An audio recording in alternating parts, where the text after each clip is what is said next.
नमस्कार। फिर से एक बार स्वागत है मेरे चैनल पर। मैं हूं राज। आप देख रहे हैं हाईवे 33 यूट्यूब चैनल। दोस्तों, आज की जो एक घटना है ये हमें प्रमोद जी के द्वारा मिला है। प्रमोद जी का ये घटना फरीदाबाद हरियाणा के एक शहर की है।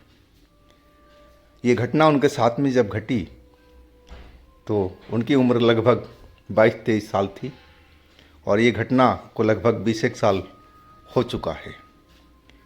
तो चलते हैं दोस्तों प्रमोद जी के इस घटना में, इनकी कहानी में।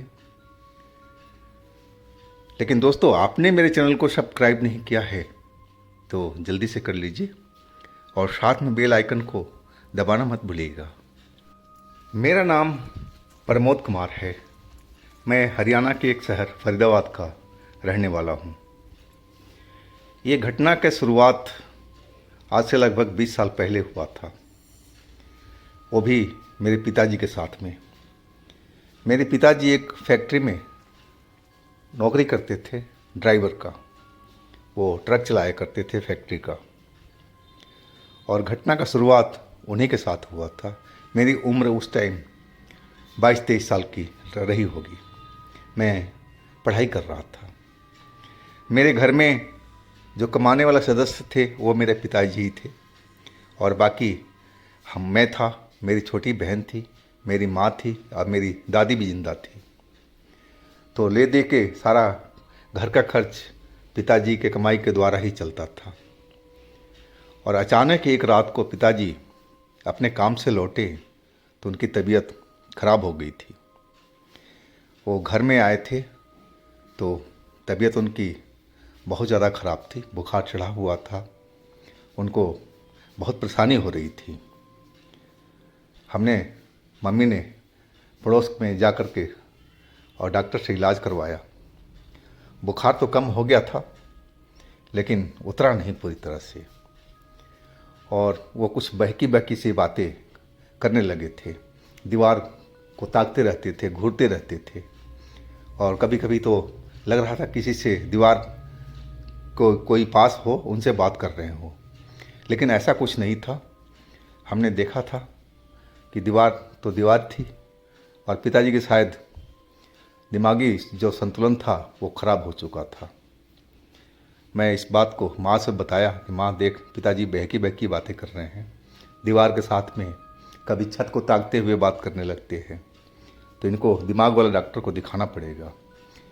ये शायद काम का बोझ से और इनको तकलीफ़ हुई है। और अगले दिन हम डॉक्टर के पास पहुंच गए थे। डॉक्टर ने कई सारे टेस्ट किए थे, बोला कि कोई बात नहीं, टेंशन की ज़रूरत नहीं है, सब कुछ सही है और हम दवाई लिख रहे हैं और सब कुछ सही हो जाएगा, लेकिन थोड़ा टाइम लगेगा। दवाई हमने स्टार्ट करवा दिया था और महीनों तक दवाई चलता रहा था। टेस्ट भी सब नॉर्मल आया था, लेकिन पिताजी की जो तबीयत थी वो सुधर नहीं रही थी। कई हमारे जो पड़ोसी थे वो बोले कि माँ से कि कहीं इनको कोई ऊपरी साया तो नहीं पकड़ लिया है, एक बार आप कोई ओझा गुनी तांत्रिक से भी चेक करवा लीजिए। माँ मेरे से बोली कि बेटा कोई ओझा गुनी को देखो, पापा को लेकर चला जाए। सब पड़ोसी कह रहे हैं कि एक बार उनसे भी चेक करवा लिया जाए। लेकिन मैं सही मायने में भूत प्रेत को मैं मानता नहीं था, लेकिन माँ की जिद के आगे मुझे झुकना पड़ा था और मैं तांत्रिक के पास में पिताजी को ले गया था माँ के साथ में। और एक नहीं, बहुत सारे 2-3 तांत्रिकों के पास में हम गए थे, लेकिन कोई फ़ायदा नहीं हो रहा था। जो बीमारी थी पिताजी की वो कम नहीं हो रही थी। उधर दवाई भी चल रहा था और इधर तांत्रिक का इलाज भी चल रहा था और ऐसा ही करीब करीब 6 महीना तक चलता रहा। अब हमारे घर में गरीबी ने घेर लिया था। अब पिताजी ही कमाई के द्वारा हमारा घर चलता था। अब कमाई का सोर्स तो हमारे घर पे बीमार बैठा हुआ था, तो आखिर हम लोग कहाँ से पैसा लाएं। जितने घर की जमा पूंजी थी माँ के पास में थी, माँ ने सब दवाई और तांत्रिकों में खर्च कर दिया था। अब कर्ज भी हमारे ऊपर काफ़ी हो चुका था और अब कर्ज भी कोई देने वाला नहीं बचा था। और अचानक एक रात को पिताजी गुजर गए। बहुत अफसोस हुआ था कि मैं उस टाइम तो पढ़ाई कर रहा था और दिल दहल चुका था सब देख करके अपने घर की गरीबी। मैं वही सोच रहा था कि काश मेरे पास में पैसा होता तो मैं पिताजी को अच्छे डॉक्टर के पास में ले जा कर के इलाज करवाता। लेकिन सब मजबूरी में हम बड़े डॉक्टर के पास पहुंच नहीं पाए थे। लेकिन जितना हो सका था हमने भरपूर कोशिश किया था, भरपूर उनका इलाज करवाया था, तांत्रिक से भी और डॉक्टर से भी। लेकिन अब होनी तो होनी थी, उसको कौन टाल सकता था। लेकिन हमारे घर के ऊपर में दुखों का पहाड़ टूट पड़ा था। हम लोग दाने दाने के खाने के मोहताज हो चुके थे। मुझे अब पढ़ाई छोड़ना पड़ा था। अब मैं अपने यार दोस्तों से नौकरी के बारे में पता कर रहा था कि कोई मुझे नौकरी मिल जाए ताकि मैं अपने घर का खर्चा चला सकूं। और एक हमारे जो जानने वाले थे वो बोले कि अरे तुम्हारे जो पिताजी की फैक्ट्री है उसी में चले जाओ ना, वहाँ पर एक आदमी की नाइट गार्ड की ज़रूरत है। मैं वो जानता था सेठ को, तो मैं उनके पास में उनके घर पर चला गया था। सेठ जी करीब 2 घंटे के बाद में हमसे मिले थे, कहीं वो मीटिंग में थे। और फिर मैंने अपना परिचय दिया कि मैं जी फलाने का बेटा हूँ और मुझे एक नौकरी की ज़रूरत थी। वो हमारे पिताजी के मौत पर अफसोस जाहिर कर रहे थे। बोले बेटा ये तो होनी है, अब हो चुका है, अब बताओ मैं तुम्हारी क्या सेवा करूँ। नहीं कि सर मुझे एक नौकरी की सख्त ज़रूरत है। सेठ जी तो देखने लगे थे मुझे।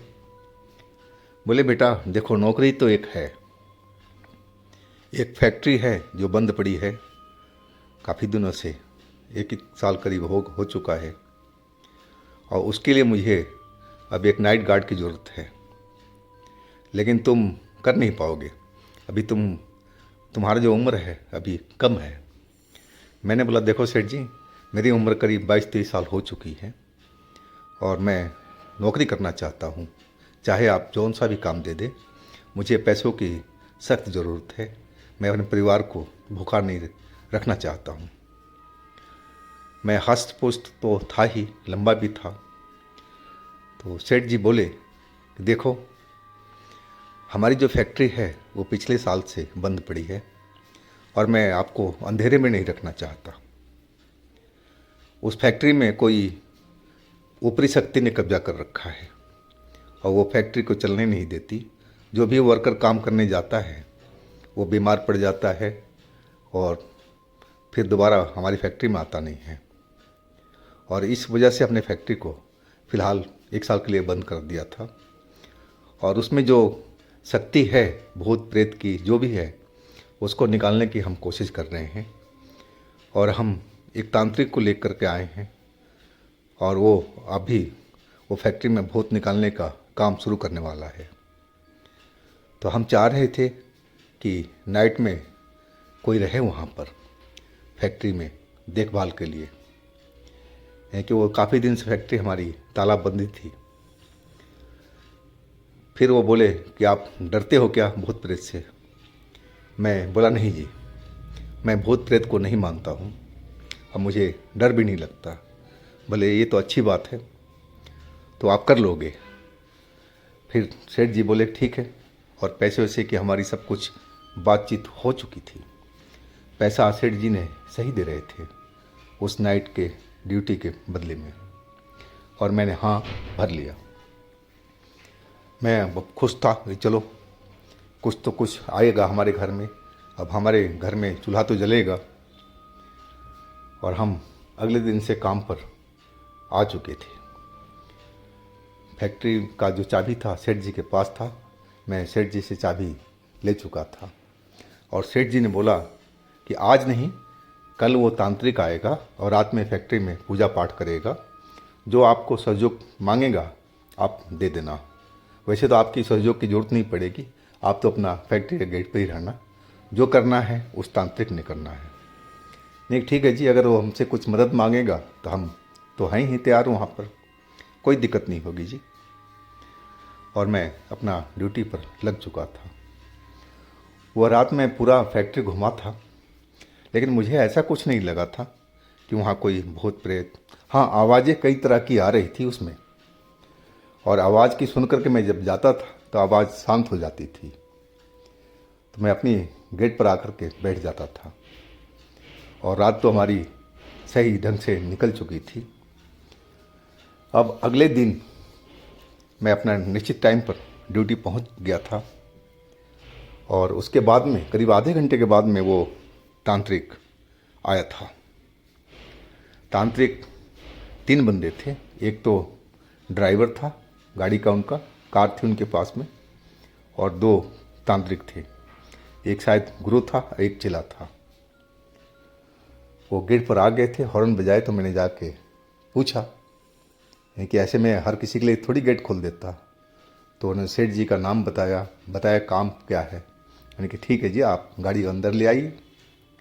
और मैं गेट खोल करके गाड़ी को अंदर ले लिया था। अंदर तो काफ़ी बहुत बड़ी जगह थी। अब फिर बोले कि आप एक बार चल करके सारा फैक्ट्री हमें दिखा दीजिए। अब मैं उस तांत्रिक को और उन बंदों को साथ में लेकर के पूरा फैक्ट्री का एरिया उनको घुमा घुमा करके दिखा दिया था। वो तांत्रिक हर जगह पर गौर से देखता हुआ चल रहा था, हर एक कोने को अच्छी तरह से जांच परख रहा था। और फिर एक जगह ही कोने में जाकर के रुक गया। वहाँ पर एक पुरानी मशीन लगी हुई थी, और मशीन के पास में आकर के खड़ा हो गया था, और अपने चेले से बोला कि यहीं हम लोग इसी जगह पर पूजा करेंगे। वो आपस में फिर आहिस्ते आहिस्ते बात कर रहे थे, जो मुझे सुनाई नहीं पड़ रहा था। और मैं उनसे बोला कि मैं अपना गेट पे जाऊं। तो बोले हाँ हाँ, आप जाइए, कोई ज़रूरत हो तो मैं आपको बुला लेंगे। मैं अपना गेट पर आ गया था, और उनका पूजा स्टार्ट हो चुका था। वो जो भी था वो अपना पूजा शुरू कर रहे थे। वो करीब करीब 3 घंटे तक उनका पूजा चला था। अब फिर वो आए, बोले हम जा रहे हैं, अब हम फिर कल रात को आएंगे। ये पूजा करीब करीब 1 हफ्ता चलेगा, इसके बाद सब कुछ सही हो जाएगा। मैं बोला ठीक है जी, बहुत बढ़िया है। और इस तरह वो लगातार पूजा हर रोज़ आते थे, कभी 2 घंटे, कभी 3 घंटे वो पूजा करते थे उसी जगह पर। मैं भी कभी कभी वहाँ दूर खड़ा होकर के देख लेता था। वो जो मशीन थी, पुरानी मशीन, उसी के पास में वो बैठे हुए और पूजा करते थे, तंत्र साधना करते थे कुछ, और मैं वो फिर वापस आ जाता था। 1 हफ्ता करीब अब बीत चुका था। वो जो तांत्रिक उस दिन आए, अब वो काले वस्त्र में थे। पहले तो नॉर्मल वस्त्र में होते थे, और लेकिन आज वो पूरा एक काला चोगा पहन करके आए थे। और उनका रूप देख करके मुझे सही में अजीब सा लग रहा था। लग रहे थे कोई औघड़ हो शमशान के, ऐसा ही मुझे प्रतीत हो रहा था। लेकिन मैं कुछ नहीं बोला, मुझे बोलने की ज़रूरत भी नहीं थी। और वो अपनी जगह पर जा कर के बैठ गए थे। वो तीनों लोग थे, ड्राइवर भी थे और उनके एक चेला भी था। वो अपना पूजा को शुरू कर चुके थे। मैं अपना गेट पर बैठा हुआ था। करीब 1-1.5 घंटा पूजा चला था, और तभी ऐसा आवाज़ आया जिसे कोई चिल्ला रहा हो दर्द से। और तभी भागते हुए कदम की आवाज़ सुनाई पड़ा। मैं खड़ा होकर देखने लगा कि आखिर इतना शोर कैसे हो रहा है, पूजा जहाँ हो रहा है।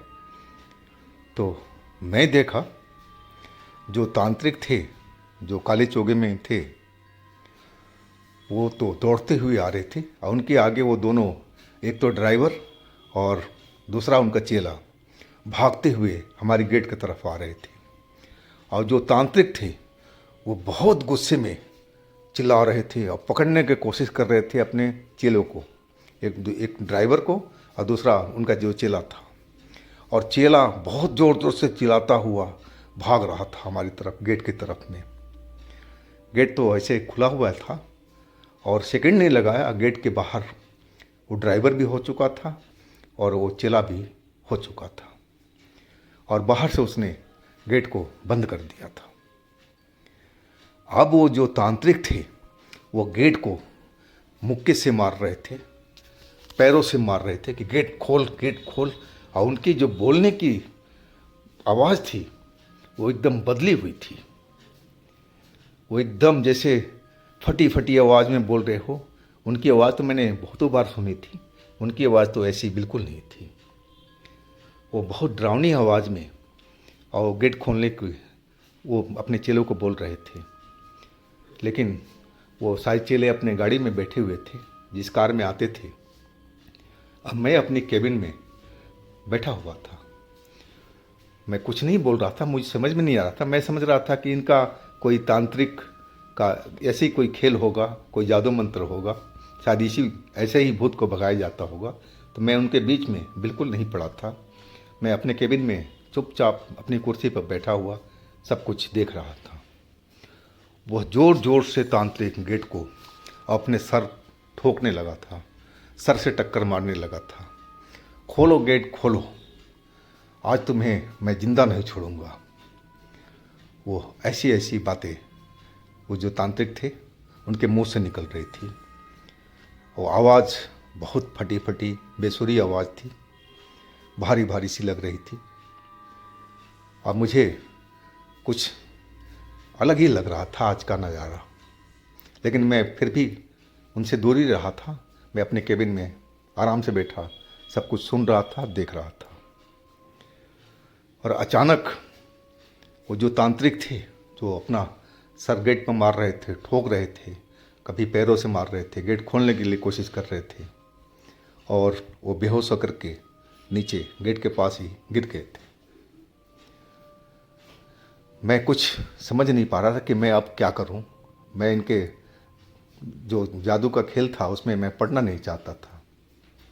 अब मुझे इन लोगों पर विश्वास भी नहीं था। सही मायने में मैं कहूं तो मुझे तंत्र मंत्र भूत प्रेत पर विश्वास था ही नहीं। लेकिन आज जो मैं देख रहा था वो समझ नहीं पा रहा था कि या ये खेल कर रहे हैं या कोई भूत प्रेत को भगा रहे हैं। जो भूत प्रेत भगाने वाला ही था वो गेट पर गिरा हुआ था। वो सर में उसका खून निकल रहा था, जो गेट पर, लोहे के गेट पर टक्कर मार रहा था सर से अपना। और जो उनके चेले थे वो तो बाहर भागे हुए थे। काफ़ी देर हो चुका, आधा घंटा मैंने वहीं पर बैठे बैठे देखने लगा। अब मुझे बर्दाश्त नहीं हो रहा था क्योंकि जो इंसान गिरा हुआ था तांत्रिक, वो तो बिल्कुल वैसे के वैसे ही पड़ा था।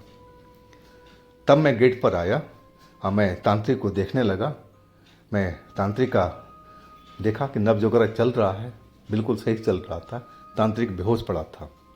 उसके जो सर पर चोट लगी थी गेट को धक्का मारने से, टक्कर मारने से, वहाँ बड़ा सा गुम्बड़ सा निकल गया था और एक जगह से छिला हुआ था, वहाँ से खून भी रिस रहा था। अब फिर मैंने गेट को अब ठोकने लगा था मैं भी, भाई गेट खोलो, बाहर से क्यों बंद कर दिए हो? देखो तुम्हारा आदमी नीचे गिर गिर करके बेहोश पड़ा है, जल्दी आओ तुम लोग। मैं काफ़ी देर तक चिल्लाता रहा, तब जाकर बाहर से गेट खुला था। मैं देखा को जो उनका चेला था और उनका ड्राइवर था वो डरे डरे से दिखाई पड़ रहे थे और वो अंदर आए डरते हुए। मैंने बोला भाई आप लोगों का क्या खेल चल रहा है मुझे नहीं मालूम, और देखो ये इनका हालत देखो, क्या हुआ इनके साथ में। वो कुछ नहीं बोले, वो बस देखे जा रहे थे अपने उस्ताद को, उस तांत्रिक को, गुरु को। मैं फिर बोला कि भाई क्या हुआ इनको।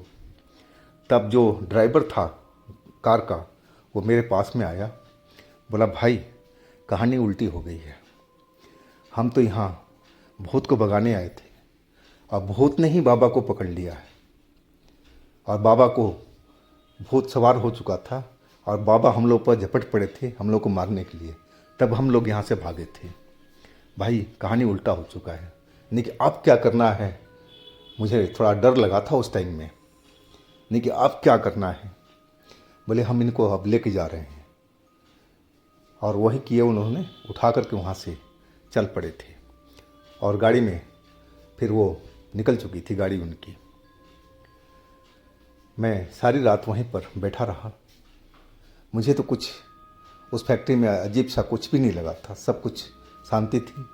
और वही कभी कभी आवाज़ आती थी, लेकिन मैं जब जाता था राउंड लेने के लिए तो बिल्कुल बंद हो जाती थी। अगले दिन रात को वो तांत्रिक नहीं आया, ना चेले आए ना तांत्रिक आया था। और कई दिन इसके बाद में बीत चुके थे, तांत्रिक ने आना बंद ही कर दिया था। एक दिन मुझे सेठ जी का बुलावा आया था। मैं सेठ जी के पास उनके घर पर पहुंच गया था सुबह में। मैं नमस्ते वस्ते करके बैठ गया। सेठ जी बोले कि भाई बताओ उस रात में क्या हुआ था। मैं सारी जो बात थी, कि देखो जी मैं अंदर तो गया नहीं था, जहाँ पूजा हो रही थी पुरानी मशीन के पास में, वहाँ तो मैं गया नहीं था। हाँ, लेकिन उसके बाद में वो लोग, जो ड्राइवर था और जो वो तांत्रिक का चेला था, वो भागते हुए आ रहे थे हमारे गेट के साइड में। और उनके पीछे काला चोगा पहने हुए थे वो तांत्रिक, और वो भी उनको पकड़ने की कोशिश कर रहे थे। और इसके बाद में उन लोगों ने बाहर निकल गए थे और गेट को बंद कर दिया था बाहर से। और वो तांत्रिक गेट खोलने के लिए जिद कर रहे थे और उनकी आवाज़ भी बहुत बेसुरी थी। वो लग नहीं रहा था कि वो अपनी आवाज़ में बोल रहे हों, उनके मुंह से कोई दूसरा कोई बोल रहा था। और अपना सर टक्कर मारने लगे थे उस लोहे के गेट पर। कभी पैर से मारते थे, कभी हाथ से मारते थे, कभी सर से टक्कर मारते थे। और इसके बाद बेहोश होकर के गिर गए थे। फिर क्या हुआ, यानी कि मैं उनको, ड्राइवर को और उनको बुलाया था, तब वो लेकर के उठा करके चले गए थे। इसके बाद मुझे नहीं पता है। सेठ जी मेरी तरफ देख रहे थे, बोले भाई आपको कभी डर नहीं लगा उस जगह पर रात में? लेकिन नहीं जी, मुझे तो डर नहीं लगा। हाँ, आवाज़ मैंने बहुत बार सुनी है कि जैसे फैक्ट्री में कोई चीज़ गिर रहा हो। अब मैं जब जाता था देखने के लिए तो वहाँ पर कुछ मुझे नज़र नहीं आता था। मैं फिर अपनी गेट पर आकर के बैठ जाता था। बोले कि अब जिस दिन से तांत्रिक गए हैं उस दिन से आवाज़ आई, यानी कि उसी रात को आवाज़ तो सुनाई पड़ी थी, लेकिन अब बिल्कुल आवाज़ नहीं आ रही है। वो बोलने लगे सेठ कि मैं उस तांत्रिक के पास में गया था, वो घायल था, और वो बोला कि उस भूत को मैं अपने ऊपर में ले लिया हूँ और मैं उस फैक्ट्री से निकाल दिया हूँ। तो इसलिए मैं कंफर्म करने के लिए आपको बुलाया था कि सब जो घटना हुई थी आपके सामने में हुई थी, लेकिन जो मेरे सामने हुई थी मैं आपको बता दिया हूँ। तो इसका मतलब अब फैक्ट्री हमारा बिल्कुल सही है और हम लोग काम स्टार्ट कर सकते हैं। लेकिन हाँ जी, उसमें भी कोई दिक्कत नहीं थी। मैंने बताया कि मुझे तो उस फैक्ट्री में कभी डर ही नहीं लगा। सेठ जी अब खुश नज़र आ रहे थे और फिर उनका काम स्टार्ट हो चुका था। उस रात के बाद में जो घटना हुई थी तांत्रिक के साथ में, तब मैं इस पर विश्वास करना शुरू किया था कि वास्तव में भूत प्रेत भी होते हैं। वो मेरी आंखों के सामने सब कुछ हुआ था। वो तांत्रिक जो घायल हुआ था, गेट पर टक्कर मार मार करके अपने सर लोहान कर लिया था और लास्ट में बेहोश हो गया था। तब मुझे एहसास हुआ कि वास्तव में भूत प्रेत भी होते हैं। और इसके बाद में जब फैक्ट्री चालू हो गया था धीरे धीरे, और करीब महीनों के बाद में वो तांत्रिक दोबारा आए थे। वो इस बार में उनका चेला नहीं था, बस वो ड्राइवर ही था जो मैं पिछले बार में देखा था। और फिर पूरी फैक्ट्री में उन्होंने चक्कर लगाया था, हर जगह पर, हर जगह वो देखते जा रहे थे, परखते जा रहे थे। मैं उनके साथ में था। और फिर वो अपना सर हिलाते हुए बोले कि हाँ अब ठीक है, अब भी यहाँ पर कोई भूत प्रेत नाम की कोई चीज़ नहीं रह गई है, और जो था मैं उसको यहाँ से भगा दिया हूँ। और मुझे भी जो आवाज़ सुनाई पड़ती थी वो बिल्कुल अब नहीं आती थी। तो दोस्तों, ये थी आज की कहानी। अगर आपके पास भी इस तरह की कोई अपनी स्टोरी है, कोई घटना है, तो आप हमें इंस्टाग्राम पर या मेरे व्हाट्सएप नंबर पर शेयर कर सकते हैं। और दोस्तों, मेरे दूसरे चैनल पर भी विजिट कीजिए, उनमें भी अच्छी अच्छी कहानियाँ भरी पड़ी हैं। बहुत मज़ा आएगा सुन करके, देख करके। लिंक मैं नीचे डिस्क्रिप्शन बॉक्स में दे रखा हूँ, तो एक बार ज़रूर विजिट कीजिएगा। और मेरे इस चैनल को सब्सक्राइब कीजिएगा, लाइक कीजिएगा, शेयर कीजिएगा। फिर हम मिलते हैं दोस्तों अगले दिन एक नई घटना के साथ में। आप लोग अपना बहुत ही ख्याल रखिएगा। नमस्कार।